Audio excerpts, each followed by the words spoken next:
城里裂缝越来越深，随时都有坍塌的可能。电呢？停了，高压管线有点漏电。高压电应急备用电能用多久啊？不到10个小时。王显民呢？找不着，应该在比咱们更危险的地方。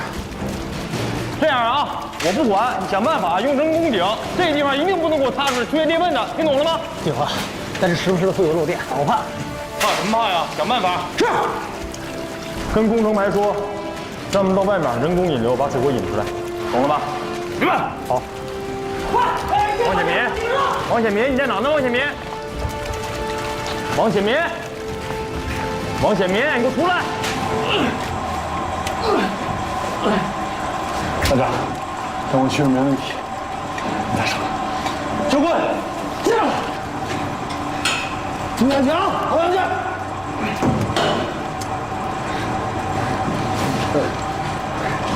欧阳剑。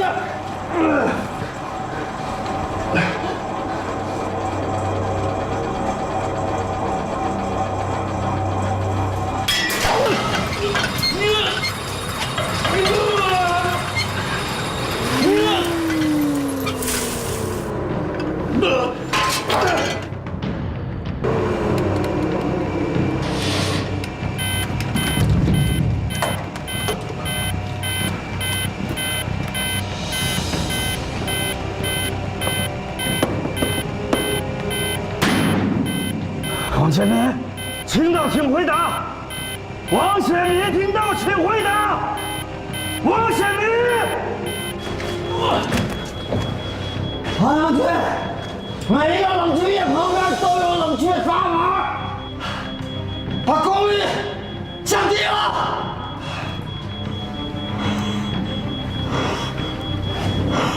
欧阳军。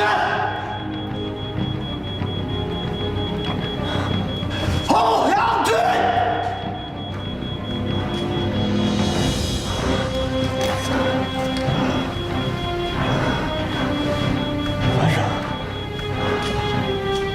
班长，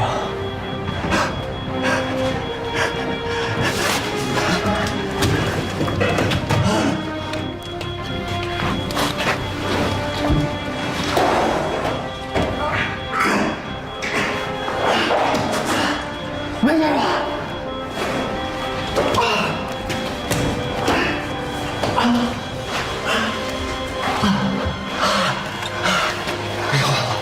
去，降低冷凝阀门功率。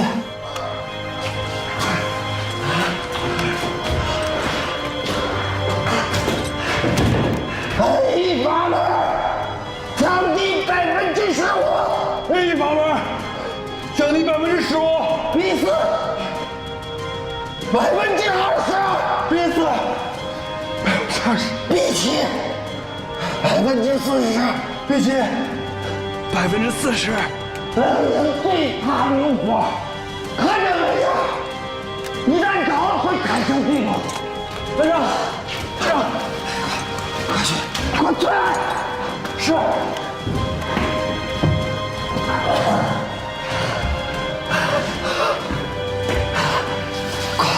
高立下来了吗？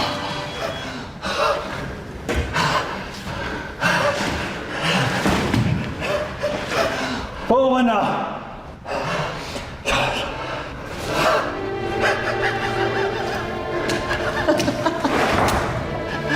来，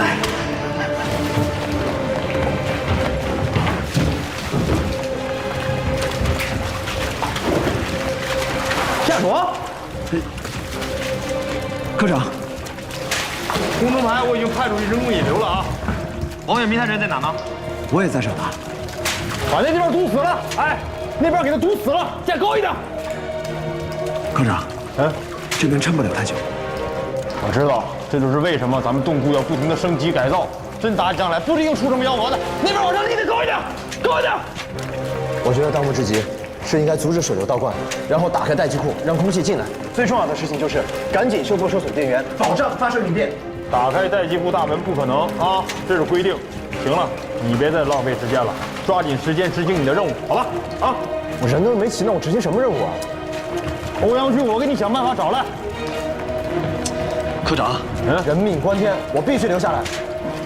你不是这么答应旅长的呀？我答应他的时候也不知道情况是这样的呀。行了啊，别废话，执行命令。我不，你再说一遍。如果命令本身就是错误的，我拒绝执行。哎，你怎么回事啊？你以为你成了一个阴谋案，你都不知道自己是谁了，是不是啊？夏朵，你知不知道动六洞任务的最终目的是什么？除了王班长，就我最熟悉着。我留在这儿发挥的作用比检测发射车更重要。李科长，我在呢。啊！我跟你讲啊，没时间磨叽，大局为重，执行命令，明白了？怎么了你们？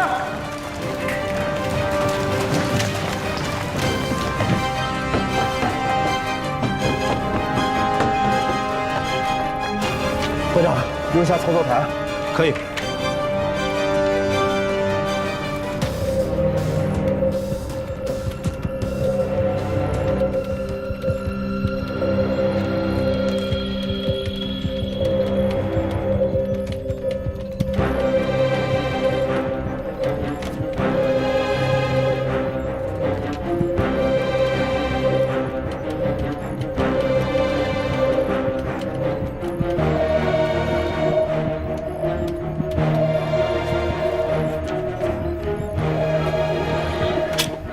不行不行，绝对不行！旅长，作为参谋长，我要提出反对意见。目前的形势变化恶劣，完全超出了我们1小时之前的评估，所以，我建议立即切断竖井当中所有的风水电系统，停止发射任务，并向首长报告。但是动流洞的测试任务可以继续进行。相信我，能行。受损的电力系统正在恢复中。现在已经恢复到30%。旅长，你自己可以出去看一看吧。现在是什么情况？能发射吗？能，一定能。这看什么看？你的事忙完了吗？不行，我要向首长做出报告。一直跟基地连着呢。我知道连着呢，但是首长说过了，行或者不行，决断权在于我们自己。行，一定行。你难道心里不清楚吗？咱们这迟早会变成一堆废墟的。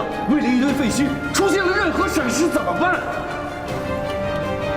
如果1枚导弹还没有打出去就被拆解了，如果用生命换来的洞窟没有经历过发射就被报废了，这对坚守洞窟的文明来说是非常不公平的。旅长，是不公平，但是目前的条件不能发射。只能说我们现在不具备最佳的发射条件，最低的也没有。我问你，假如战争打到只剩下我们这枚弹了，到底打还是不打？我是方振军，经基地作战指挥室综合评估，270旅战刃连待机库现在不具备发射条件，命令你部立刻展开自救，确保装备安全，并立刻执行动流洞号测试任务。那动流洞测试任务还包含最终的打击任务吗？包含。可是那枚洞口还在竖井，怎么可能？总不能打不出去，还保不住吧？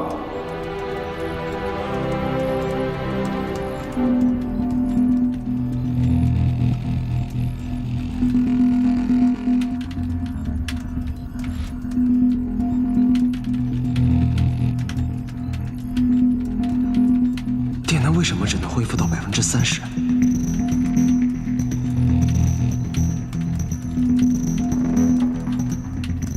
谢谢班长。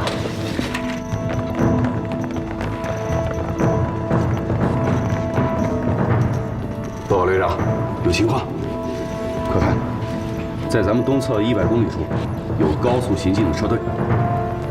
按照他们的速度，90分钟后到达我处。怎么一点预警都没有？应该是电力系统出现故障所致。快，重新连接卫星。是。东面334旅。报告，军事卫星接通，带有3颗凌空，均有覆盖4角。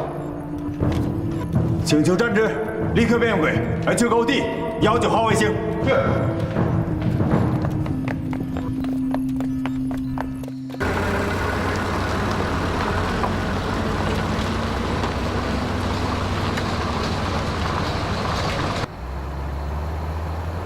1号1号，我是地鼠，收到请假。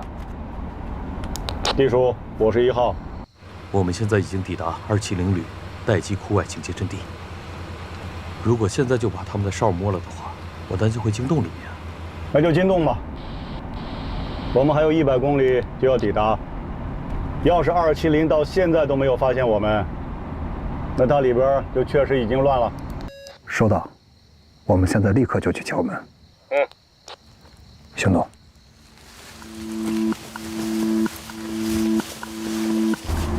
要回家了。是啊，这一走就是4年，还真挺想回来看看。要是老房客赢不了新房客，是不是有点说不过去？主要是这新房客还不新，况且正是在他的凌乱之际。首长说的对呀，和平击毙要根除，实战演习要避震。不管它多乱，要是270连1枚弹都保不住。变更弹码预设程序，准备首轮攻击。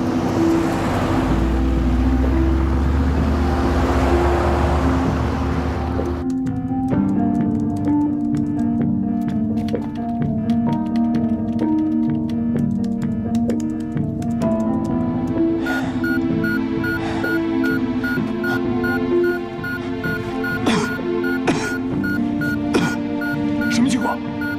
去查一下。是。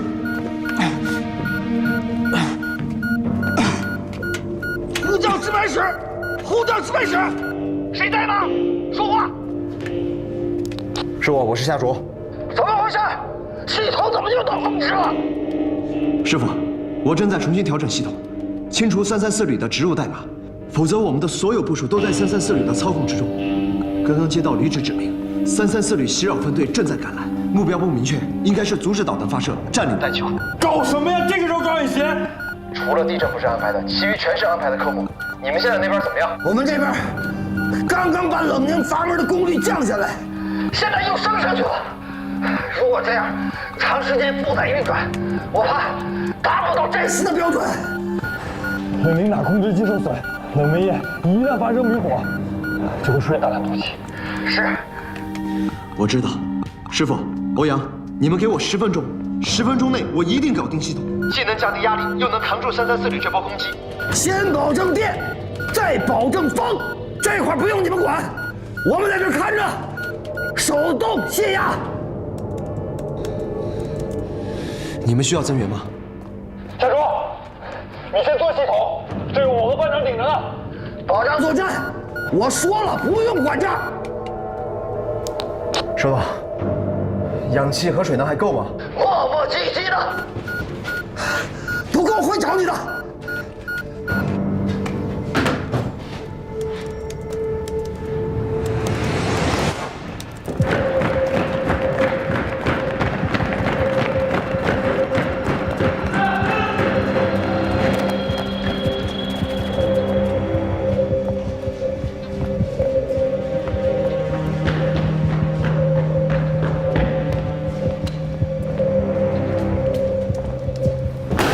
你怎么还在这儿？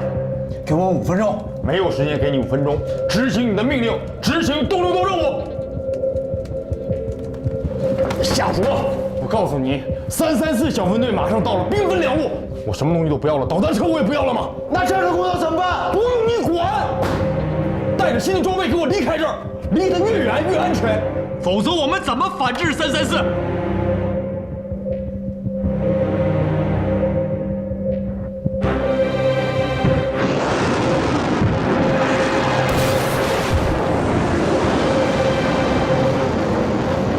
欧阳，你先下去，我在这看着。知道了，你又不是现场观音，你顾不过来。你放心，我会找人来替代你的。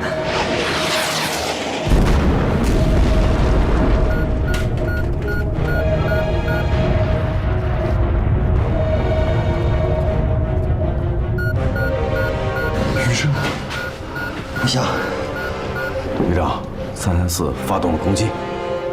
这么近的距离，居然一点预警都没有。咱们的车辆都还没撤呢。命令：紧急疏散，尽量把点位散开。参谋长，到，你亲自负责。是。快，3组撤离！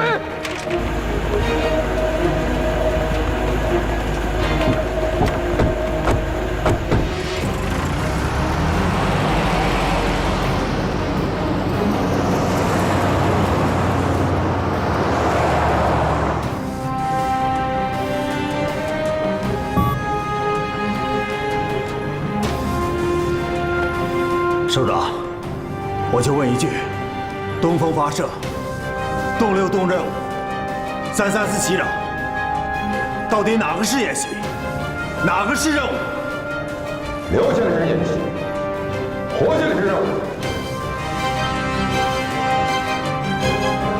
全体集合，准备出发！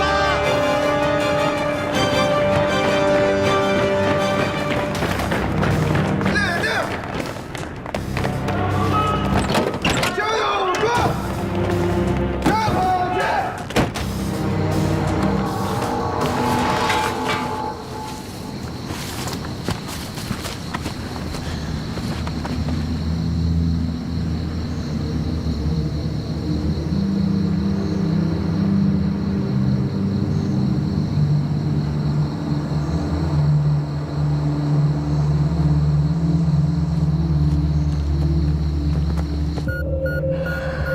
欧阳俊，你什么意思啊？啊！刚才我这士官长可听你这个军官的了，现在你这个军官听听我这个士官长的，行不行？班长，欧阳俊同志，到，马上去执行发射车测试任务。是。班长，哎呀，行了，别磨叽了，行不行啊？快走吧。班长您小心啊！去。班长，你自己一定要小心啊！放心吧。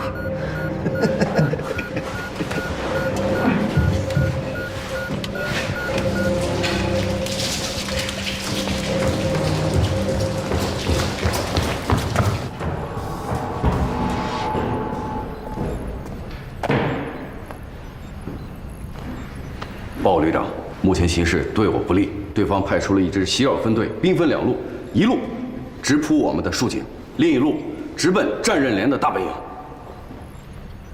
大部队呢？大部队目前好像停止了移动，我估计是在等袭扰分队得手之后再做行动。好，那就想办法催他们赶紧来。赶紧来！如果只是袭扰，也用不着334旅这么兴师动众啊。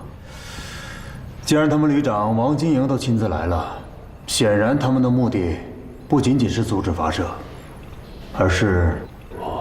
旅长，我明白了，基地给334的任务，可能不仅仅是阻止发射，而是要夺取竖井，完成发射。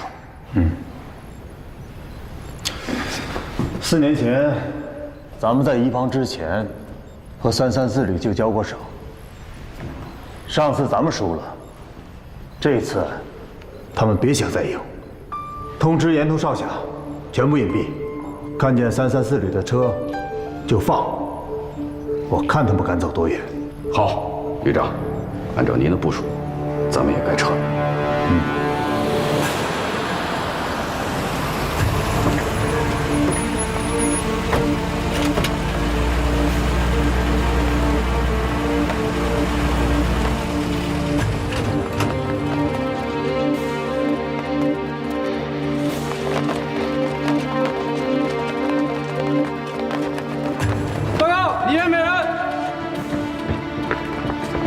里面没人，无法进入。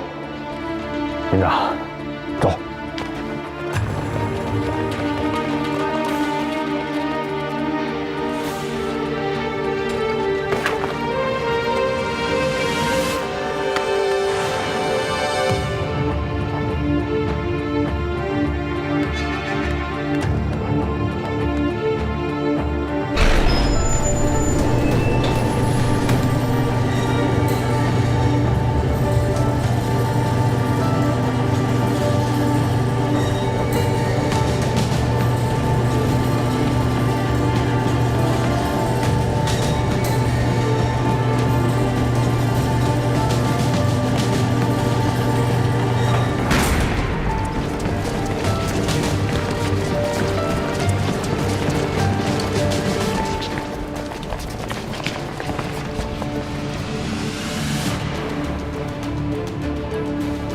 徐班副，到。小心。是。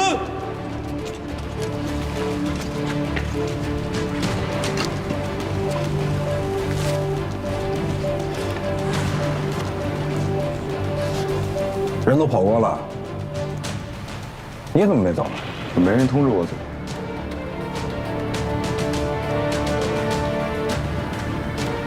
别怕啊，这只是演习，不会伤害你。徐班副，找俩人看着他。是。剩下的人跟我走。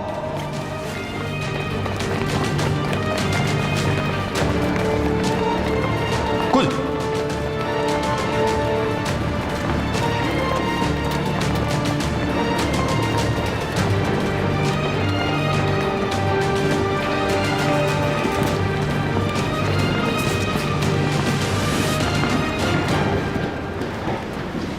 我去，这是品牌消失了，还是被外星人掠走了啊？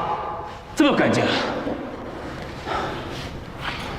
一组，负责警戒；是。二组，负责清场；三组，去中控室把监控给我拔紧了；四组的人跟着我。走，去龙宫。行动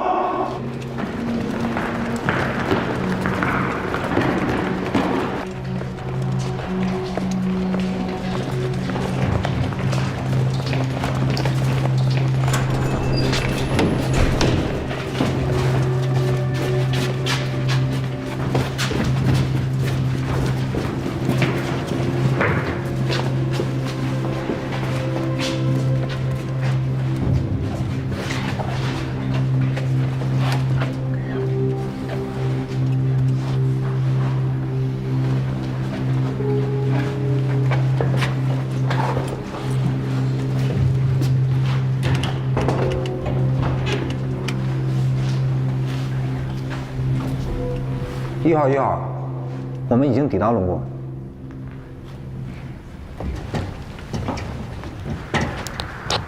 导弹完好无损，除了几名看守人员之外，洞库全员，包括所有车辆，全部转移。洞库是空的，估计是他们这次不想输得这么彻底，所以都拉出去躲了起来。据搜查，包括之前废弃的老阵地，小信封中说，您放心吧。我们当不了别，就算是，也不会做缩头乌龟。看一下近1个小时内库内的监控，判断一下人员的去向，立刻向我报告。明白。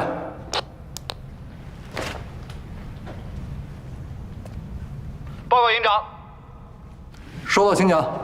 请您赶紧来一下中控室，有特情。什么情况？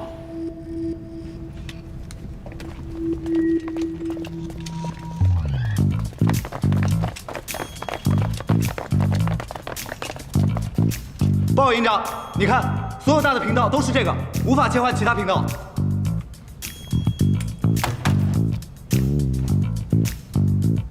我去！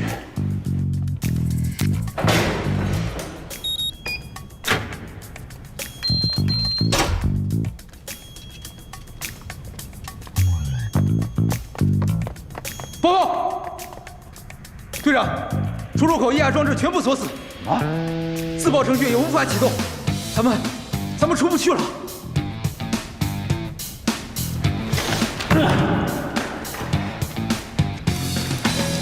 徐班副，徐班副，说到请回答。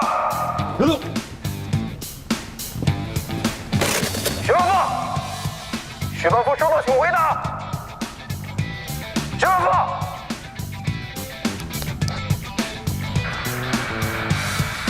可飞，你跟着我。是。剩下的人都给我听好了，按照地图寻找出口，记住，不能放过任何一个通风管道。还有，尽快的想办法破拆弹门。走，快点！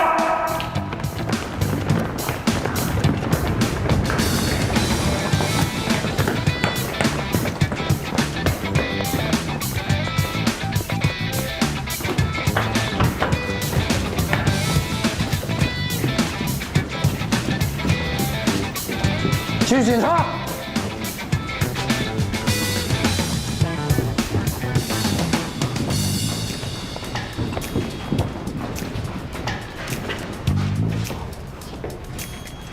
营长你看，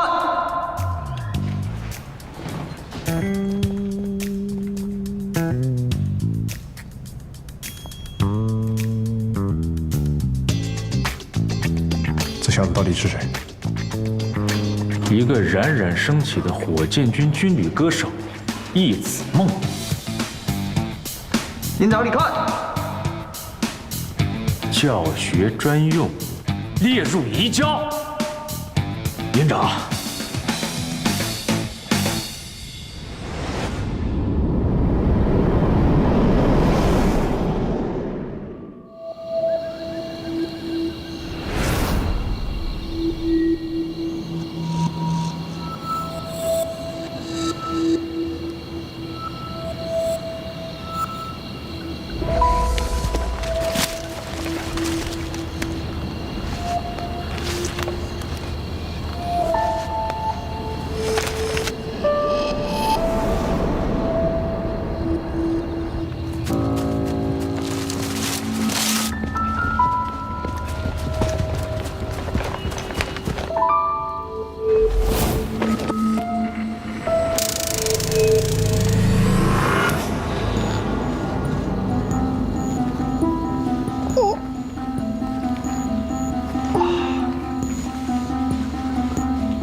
东雷豆发射车，我是夏卓，听到请回答。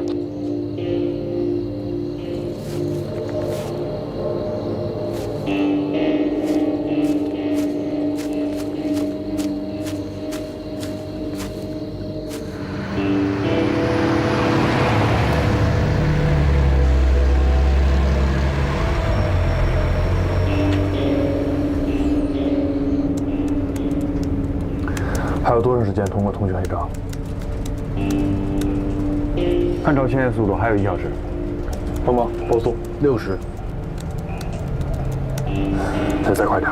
不能再快了，不能光考虑时速，油耗怎么办？时速每增加10%，油耗增加15%，这样的话，我们干部的测试增地就会没有。行，尽量少走砂石路，节省摩擦阻力。子梦，寻找北斗4号，还有无线地信号。是。下卓，收到请回答，收到请回答。下卓，我是欧阳俊，请根据坐标点立刻与装备汇合。根据坐标点立刻与装备汇合。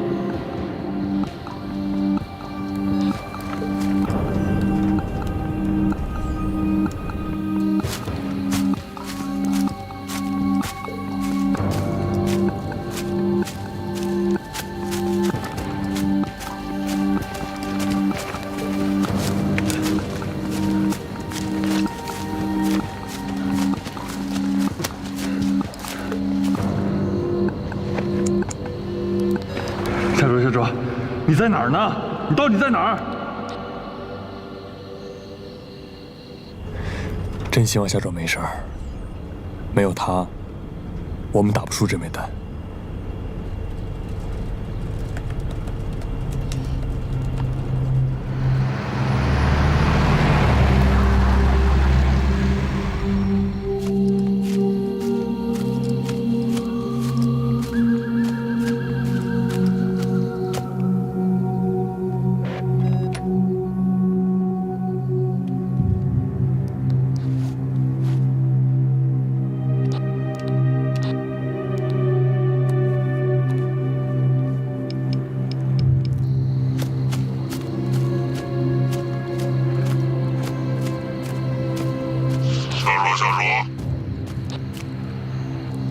小鼠，听见我说话，为什么没有动静啊？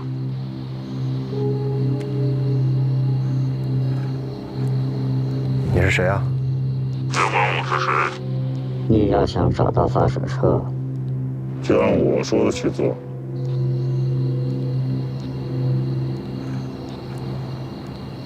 吕征，有意思吗？不就是一场演习吗？你至于电击我吗？我差点死在这山里边，你知不知道？啊？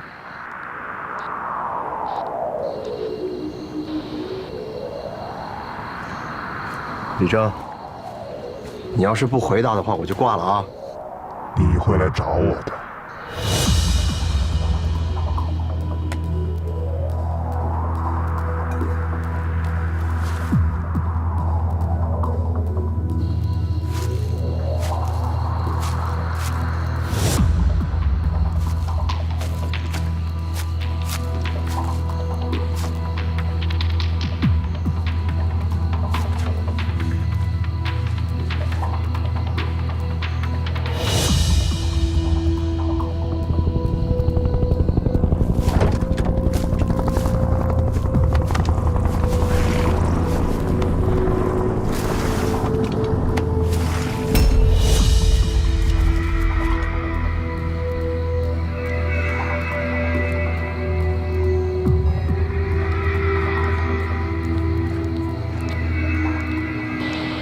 吕征，听到请回答，听到请回答。吕征，说到请回答。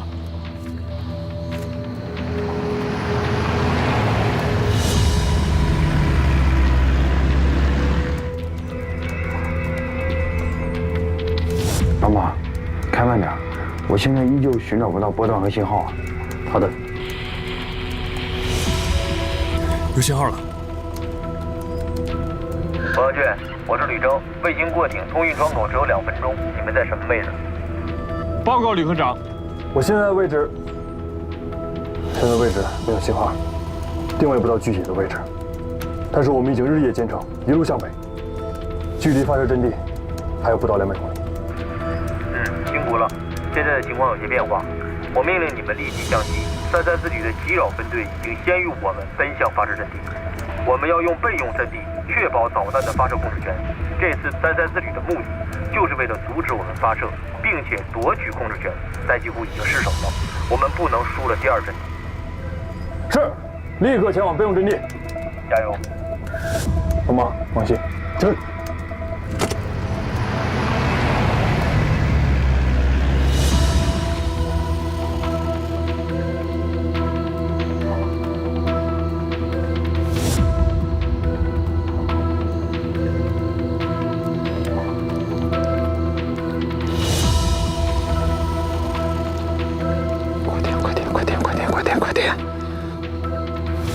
我是东柳东任务执行者夏卓，有人听到吗？发射车，我是夏卓，快接过来，屏蔽干扰。是。夏卓，我是欧阳俊。收到，请回答。欧阳俊2万1直梦，你们听好了，这是一次非常不正常的演习，你们一定要小心，不要相信任何人，包括上级下达的所有命令。夏卓，收到回答。听到没？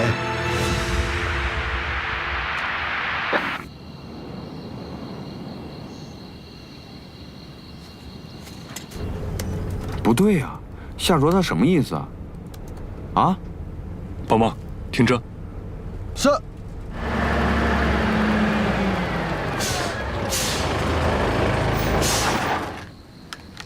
子梦，我们的通讯是不是再次被限制了？是的。通讯结束后5秒后进入黑障区。现在我们只能搜索到6颗北斗卫星。刚才夏卓说，让我们不要相信任何人，听到了吗？嗯。子梦，你耳音好，你再重新听一遍我们刚才命令的通话。是。仔细听。我命令你们立即向西，334旅的袭扰分队已经先于我们奔向发射阵地。我们要用备用阵地，确保导弹的发射控制权。这次334旅的目的，就是为了阻止我们发射，并且夺取控制权。戴季库已经失手了，我们不能输了第2阵地。你的意思是？这个声音不像吕征。我明白夏卓的意思了，可是。这个声音明明是吕征的声音啊！对，声音是吕征，但节奏不对啊！而且你不觉得奇怪吗？他电话打进来的时候，通讯是恢复正常的；他挂的时候，通讯又中断了。这未免也太巧合了。导条组设置黑障区，目的是为了模拟战时的情况，能随意进出这个通道的，你觉得还有谁啊？还有。他只提到了我，没有提到夏卓。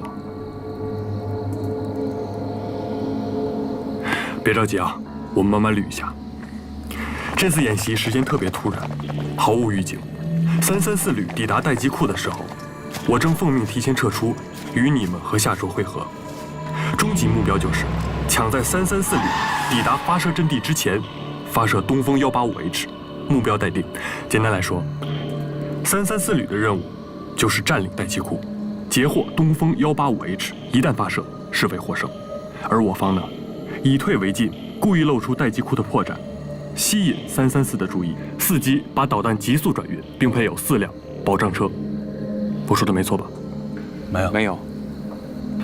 我们从战日连出发，兵分5路，设置了4个紧急集合点，躲避卫星凌空5次，实际行车11小时，中间加油2次。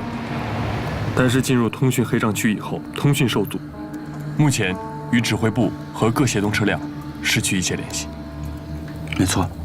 那么问题来了，设置黑障区是导条组的意图，那如果按照我们原先的计划行车速度，我们多久穿过黑障？4个小时。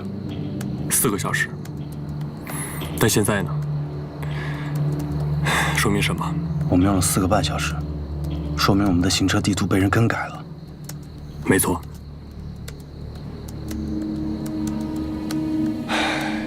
这就是我们部队作战时最害怕的事，看不见对手，对手却无处不在，我们必须质疑一切。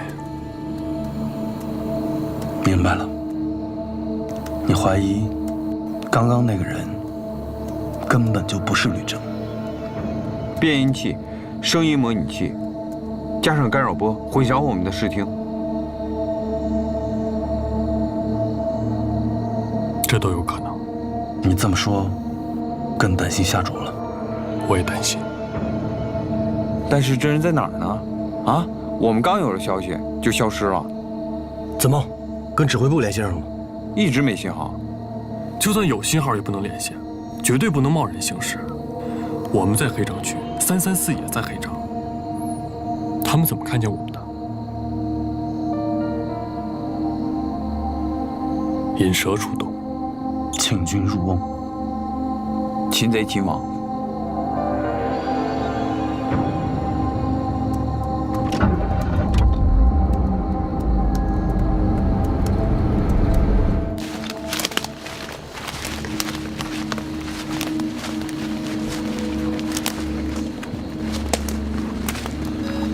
胡将军，李子梦，连安邦，收到请回答，收到请回答。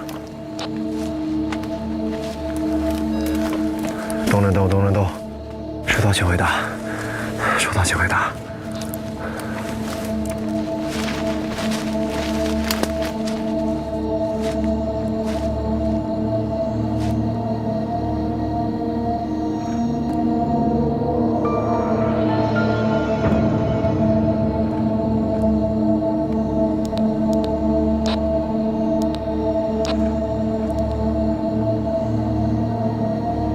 在吗？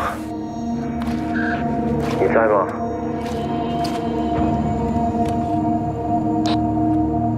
我说过，你会找我的。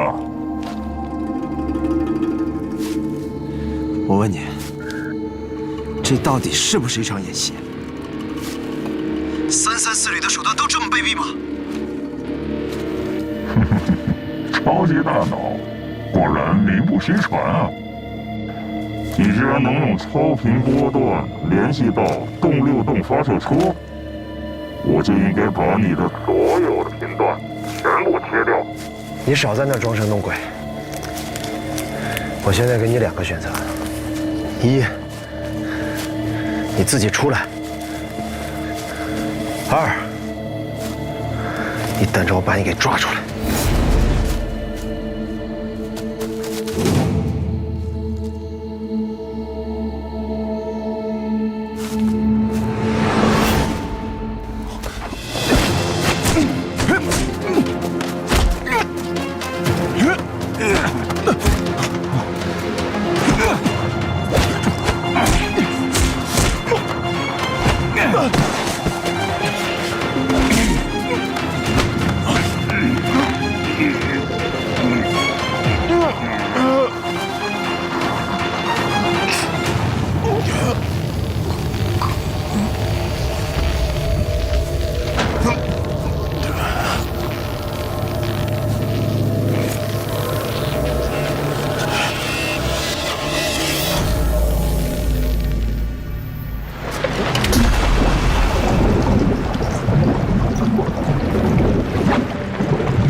大老驴，你闹够了没？啊，不就是一场演习吗？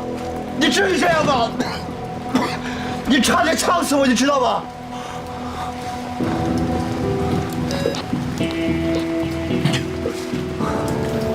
本来是想把你扔在路边的，拖延一下334-270旅的对抗时间，没想到他们根本不在乎，少了你这么一个人。你还在那儿演呢？啊？你能不能把那声音转换机给我摘下来，好好跟我说话？说，那书记里面的导弹现在在哪儿？你自己不知道这样说，我怎么知道导弹在哪儿？反正不在我家。那就奇怪了，这么大的一个东西，怎么就在334眼皮子底下运走了呢？吕震，你也上瘾了是不是？啊？你敢不敢把那面罩给我摘下来？你怎么了？你痔疮长脸上了？这是军事缓冲期，我杀了你没有任何问题。东风导弹我们运不走，但是我们要得到导弹的制导芯片，说在哪儿？李生，你那领章还没补上呢，啊？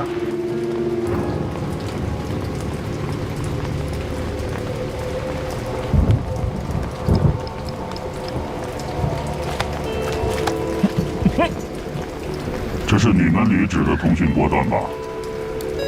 我可以打乱你们所有的演习部署。吕科长，我是动6洞发射车车长欧阳俊，车辆行进一切正常，车辆行进一切正常。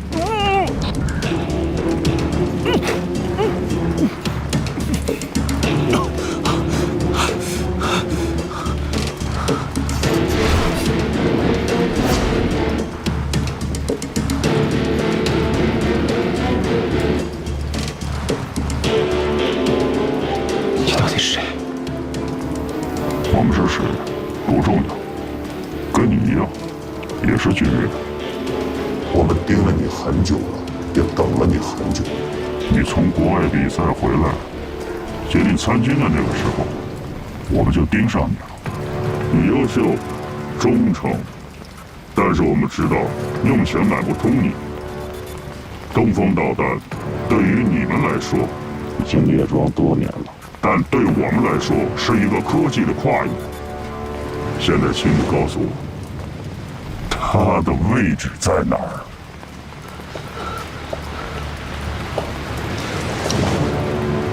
这什么地方？这不是境内？不可能，不可能！我们驻地根本就不在边境，这什么地方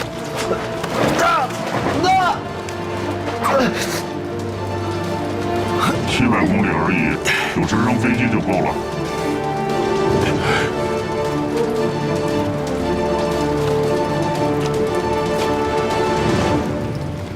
你的时间有限，指出来。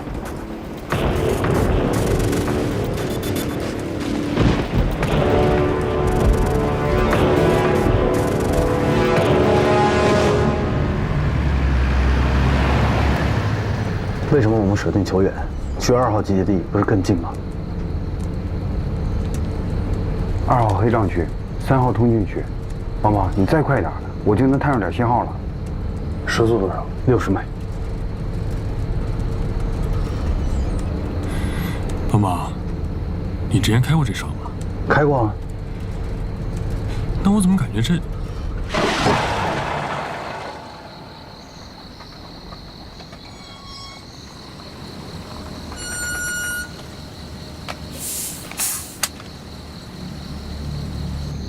我靠，不应该啊！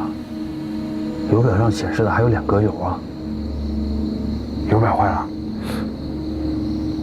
不对啊，就算油表坏了，速度是恒定的，续航里程还没有到达。那速度表也坏了？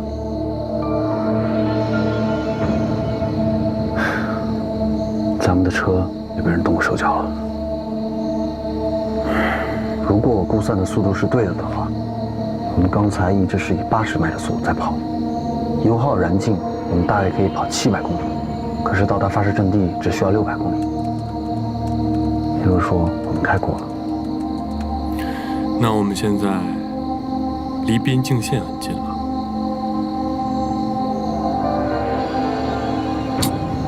怎么会呢？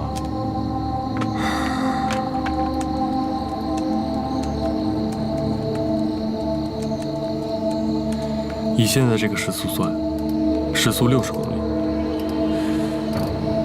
我们现在应该距3号集合点很近。我们舍弃了2号集合点，开往了3号，就是为了恢复通讯。可实际上呢？实际上我们是以80公里的速度在跑，起码超过了4号集结点。哎，我们快接近边境了，到底谁动过？谁动过的不重要，重要的是我们现在谁也不能信。油耗没了，回都回不去了。唉，那也不对呀。如果按照这个速度，我们早就过黑障区了。可是我们现在还在黑障区里面啊。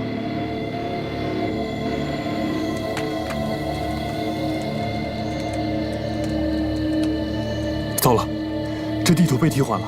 你们看，1个小时之前系统自动更新了一次 ，IP， 哎。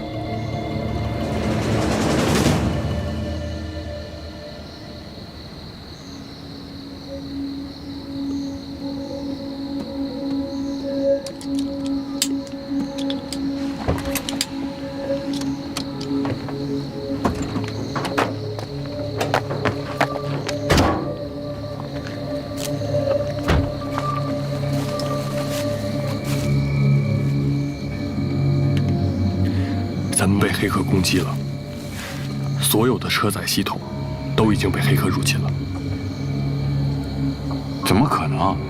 咱们的系统进行更新的话，都是经过北斗卫星进行数据传输的。谁有这么大能耐，能黑进我们的后台？就算黑进后台了，可是我们的车没有后台，除非在我们出发之前，我们的车就被动过手脚。就是它。现在已经变成了一个监听器、监视器，还有定位仪。我们已经落入了别人的圈套了。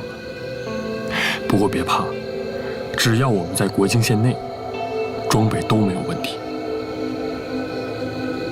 不怕，大不了跟334旅的人拼了。就算是334的人，也不可能控制我们导条组啊。通讯讯道说进就能进。电子黑障干扰区不是谁设立就能设立的，我现在都开始怀疑一切了。你说的很对，可是别人已经算好了，我们的车会在这儿就没有。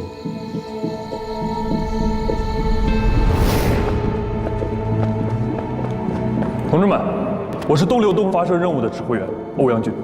我接到的命令是躲避334旅的袭扰，提前撤出待机库，在35地点与夏卓同志会合。但是夏卓同志因为不明原因失联，所以暂时由我全权负责这次任务。这次任务我们设置了4个紧急集合点，咱们车走得散，所以在进入黑障区之前，我们务必保持高度联系。一旦进入黑障区，大家就只能孤军奋战了。所以我接下来说的至关重要。如果大家未按约定时间内恢复彼此的通信，那么以早6点和晚6点为界，白天在1号集合点集合，晚上在2号集合点集合。进入黑障区发生任何危险，请立即前往3号集合点。出了黑障区，在进入发射阵地之前，我们在 A 点集合。期间如果发生任何的意外，请立即前往4号集合点。还有最重要的一点，所有车辆关闭大灯，进入微光行驶。都听明白了吗？明白。登车。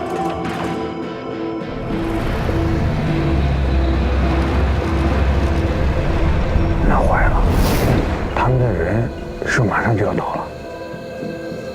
他们要的就是咱们的车，所以我们必须尽快赶往4号集合点，与大队会合。这样，你们2个看着车，再走1公里就出了他们的电磁干扰区了。我去寻求帮助，你们2个把车看好，务必看好。人在车在，人死车也在。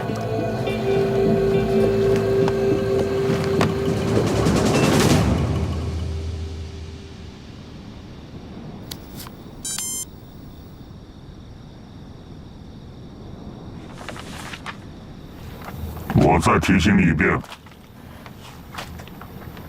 天马上就要亮了。不管你提醒我多少遍，我都不会告诉你的。你信不信我把你弄死在这儿，没有人知道。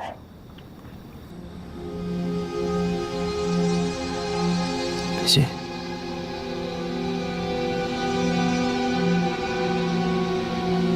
我知道我今天会死。你肯不肯摘下你的面具，让我死也死个明白？要死，还弄个明白做什么？放心吧，我不会让你那么快死的。你是我找到东风芯片的唯一途径。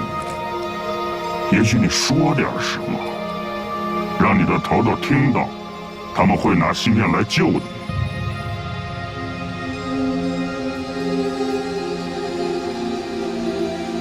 我没有什么要说的，我也不需要他们来救我。那我就一枪打死你！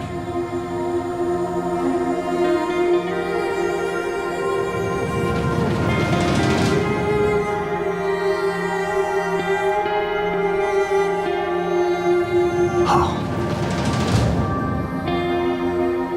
如果你想让我说点什么，那我就说点什么。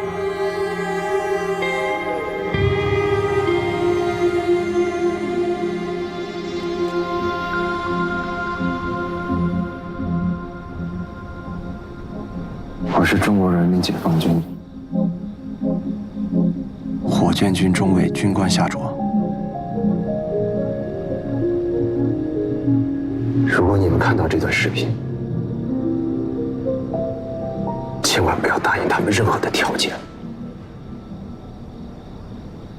如果这是一场战争，牺牲对军人来说是最高的荣誉。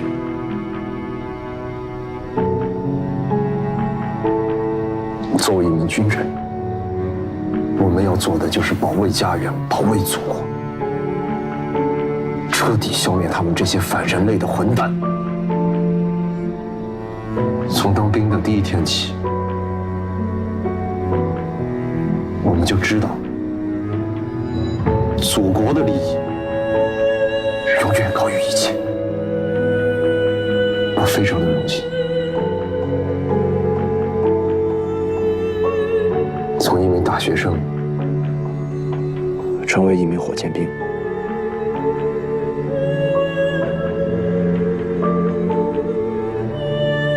在部队里，我们学到的只有一句话：首战有我，有我必胜。首战有我，有我必胜。首战有我，有我必胜。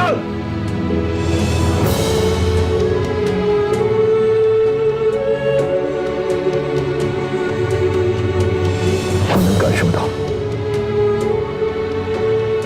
我身后有一个强大的祖国。我只想说一句话：中国，我爱你。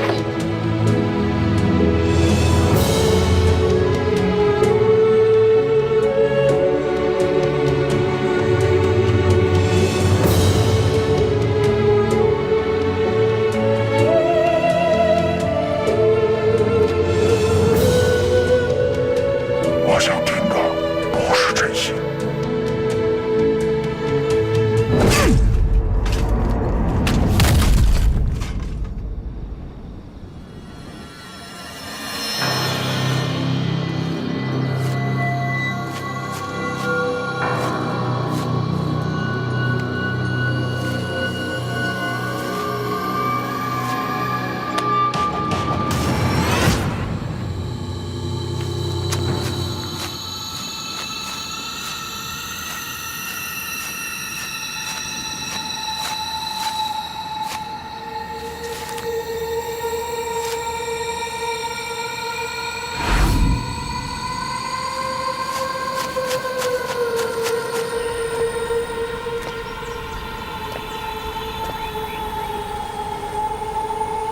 爸爸，欧元俊5公里折返跑应该是优秀吧？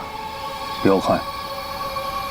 按说他跑出1公里，就算是往返，再加上打电话，现在应该回来了。你说的是理想情况下。现在我们没有信号，怎么办？行吧，再等等。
什么还活着？我说过，不会让你死得那么痛快的，但是我要杀掉你，易如反掌。来呀，杀了我呀！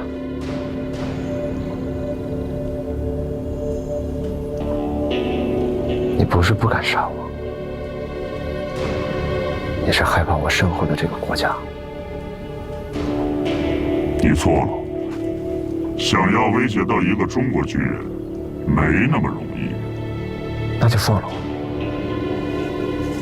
这样以后还能让你死得痛快。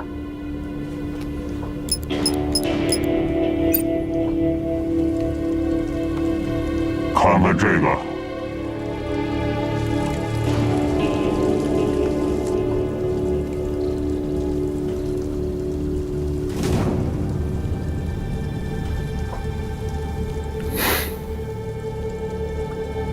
你抓了他们也没有用。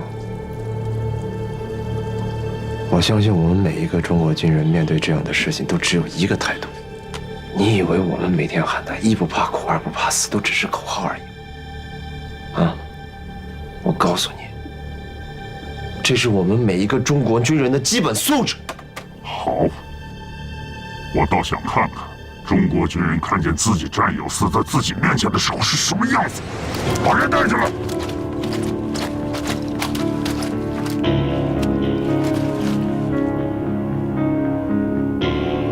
放开他！芯片在哪儿？我让你放开他！我说把芯片放哪儿了？我让你放开他！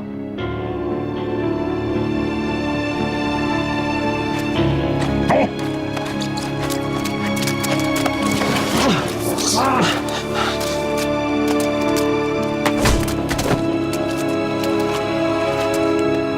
我再问你一遍，竖起的导弹在哪儿？给你10秒钟，10、9、8、7。我只知道我是来跟战友会合的，其他的我什么都不知道，我真的不知道。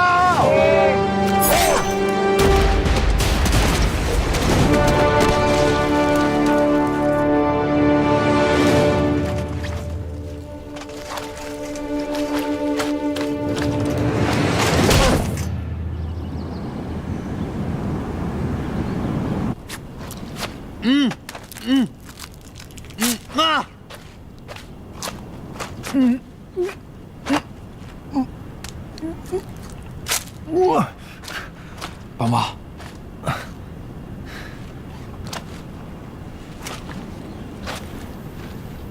你们叫什么名字？你问哪个爷爷呢？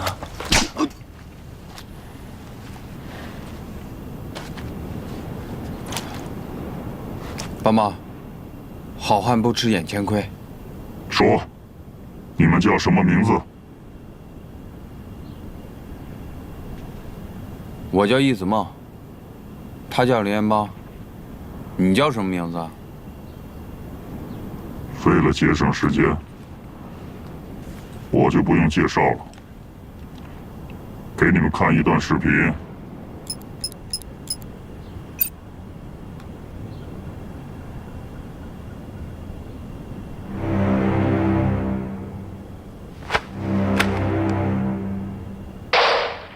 我弄死你！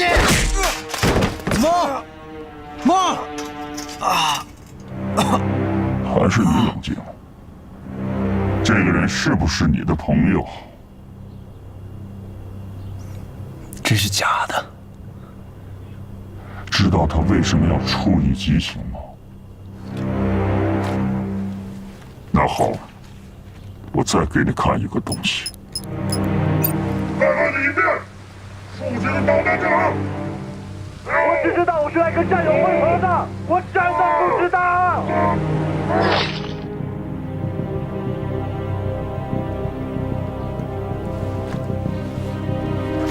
我没有时间再陪你看一次视频了。说，你们的导弹位置在哪儿？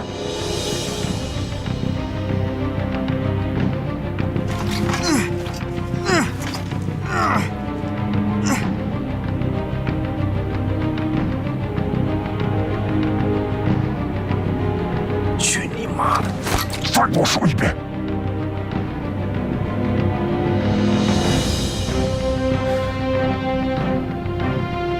有种你把枪放下，咱俩单挑，赢了我就告诉你。好，我满足你这个愿望。松绑。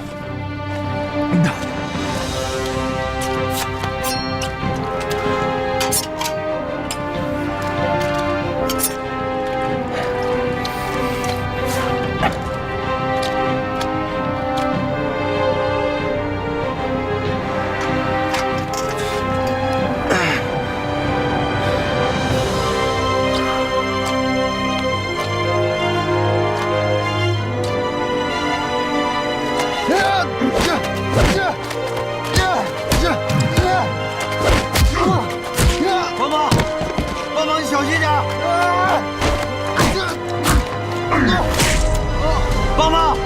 别打了！别打了！起来！起来！起来！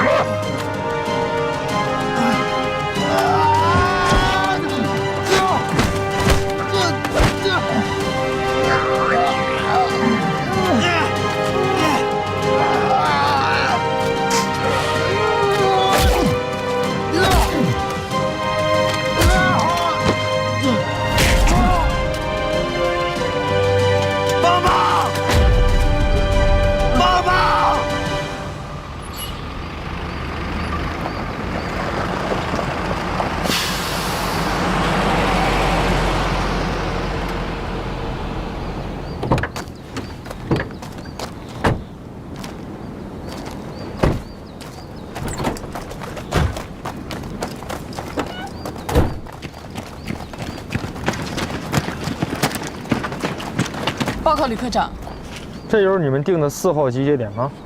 是。说啥呢？哦，没什么，就是看您没带领章。演习期间，中校以上都不带领章，怕人家擒贼先擒王，于情孤众了。谁指定的这个地点？欧阳俊。想一想也是他。那不对呀，怎么就你们1辆车呀？其他车呢？我们车队一共5辆车啊，大家联系不上，我们就提早约好地点，先来这儿了。联系不上？怎么回事啊？啊？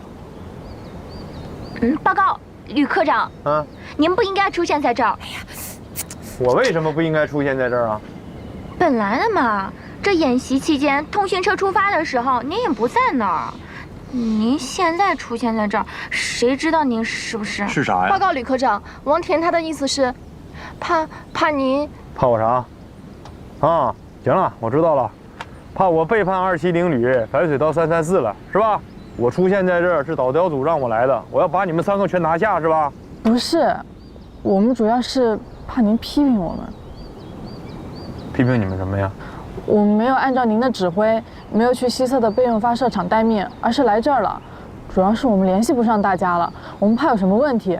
毕竟我们负责医疗，所以我们就赶紧过来这儿待命了。我的指挥，西面备用发射阵地。我什么时候下的这个指令？我都不知道怎么回事啊！我是在发射阵地等着你们，没有1辆车来，我没办法了，我就看见咱们这通讯车像个没头苍蝇似的在乱转，我找到他，他把我拉到这儿了呀。那车上的人呢？人都不在那坐着吗？驾驶员吗？可是我们看见好几个人呀，哎，好像有6个吧？对，反正通讯班都在啊。哎，陈班长还问我要了1盒胃药啊，当时对吧？对。6个人。啊。驾驶，到，你动下来。是。来。吕科长，我问你，其他人呢？其他就我一人啊。6个人呢，其他人哪去了？他们不是去备用基站帮忙修理故障去了吗？备用基站啊？什么备用基站？您发的坐标，我把他们发过去，然后就按照您的指示在外围巡逻，打开自动监测，搜索信号坏点了。我的指示啊？我什么时候给你指示？你见着过我人吗？您在电台里发的指示。小雨，好，把电脑打开。是。来，你跟我过来。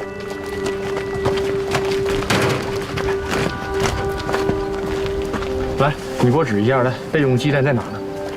在这儿。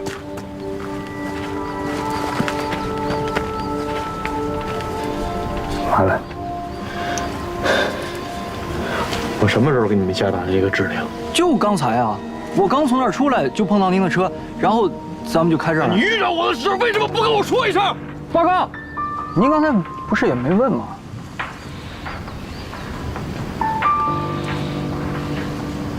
哪边？到。你们3个再确定一下，我在加密电台里面跟你们下达过命令吗？你是不是瞅我傻吗？啊！每天天天骂你们，我什么声音你们听不出来吗？不是，那个声音一模一样。一模一样。小雨，到，下命令。是。通知所有没有到达正确地点的车辆，调转方向到达指定地点。从现在开始，所有的命令一律不用语音下达，启用紧急备用加密渠道，启用紧急密码翻译包。啊，密码今天更改为吕科长名字的全拼。是。最快速度给我下达这个命令，不然的话年底给我走人。是。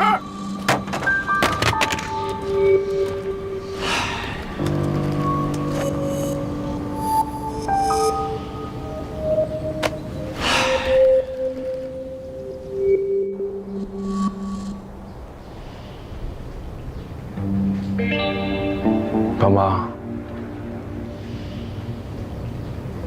就剩我们2个人了，就剩我们2个人了。大学寝室里的4个人，现在就剩我们2个了。这到底是哪儿？他们到底是什么人？他们凭什么为所欲为？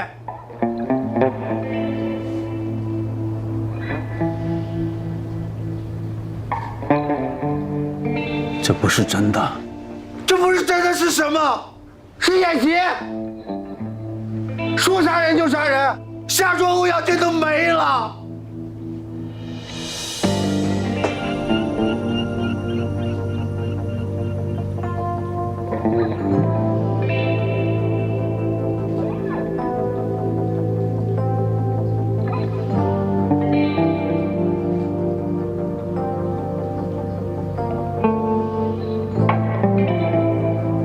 AI 换脸。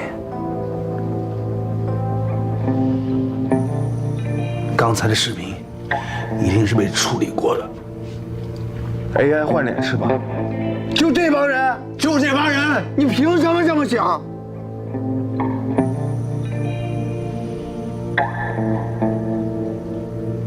就凭他叫夏茹啊。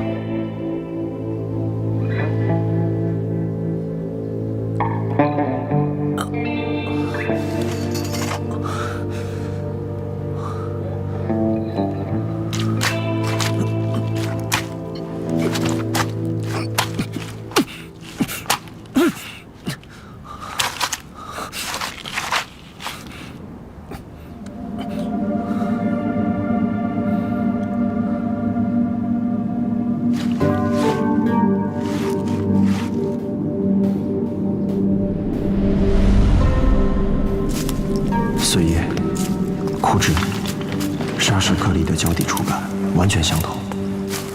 边境缓冲区的地表形态会和代结构周边如此一致？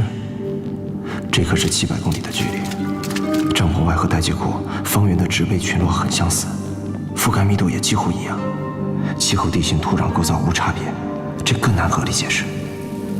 另安邦和伊子蒙的视频里也有细微的雨声，都在下雨。难道我们的位置重叠、临近，还是巧合？下属，下属，下属，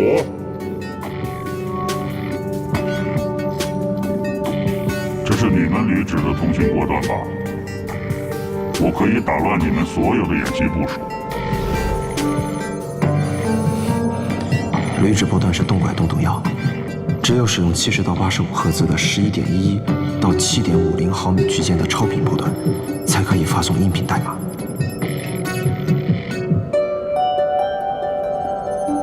超频通讯只能接收信号塔，不可能是北斗卫星，波长是标量，只有大小，没有方向。参考雨衰、植被、地球曲率的影响，还有2次通话的时长和噪波频率，我们都在使用，也只能使用6TL3信号塔发射超频波段。我们所有人离得都不远。东风导弹我们运不走，但是我们要得到导弹的制导芯片。说，在哪儿？我不会让你那么快死的。你是我找到东风芯片的唯一途径。也许你说点什么，让你的头头听到，他们会拿芯片来救你。6TL3信号塔就在待机库西北48公里的位置，覆盖区域55平方公里，所以这里根本就不是边境缓冲区，这依旧是一场演习。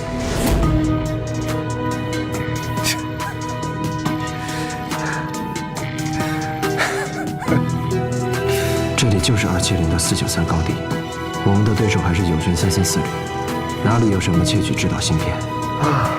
我被他们骗了，他们也在拿我骗别人。不就是一个制导芯片吗？要拿到制导芯片的办法有很多种，为什么一定要从导弹上拆下来呢？你们想一想，就算我把位置告诉你们，那又能怎么样？你们能靠近导弹吗？一枚洲际导弹的转运，那属于1级警备。你们是谁啊？啊？可以飞天遁地，想在中国的地盘上，活生生的抢走一枚洲际导弹，高兴。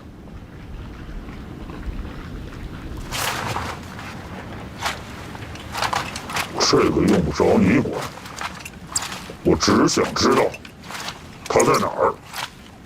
要不这样吧，你给我一台电脑，我把芯片的电路图全部给你们画出来，这样你们拿着这张电路图，想生产多少芯片就能生产多少芯片。如果你们要是赶时间，可以让欧阳军跟我一块儿。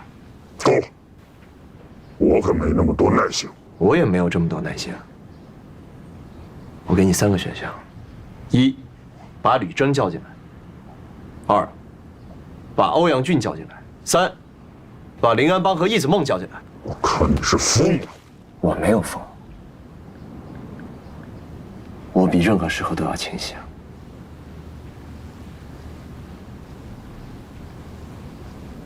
您还记得导弹伴飞吧，启鹏营长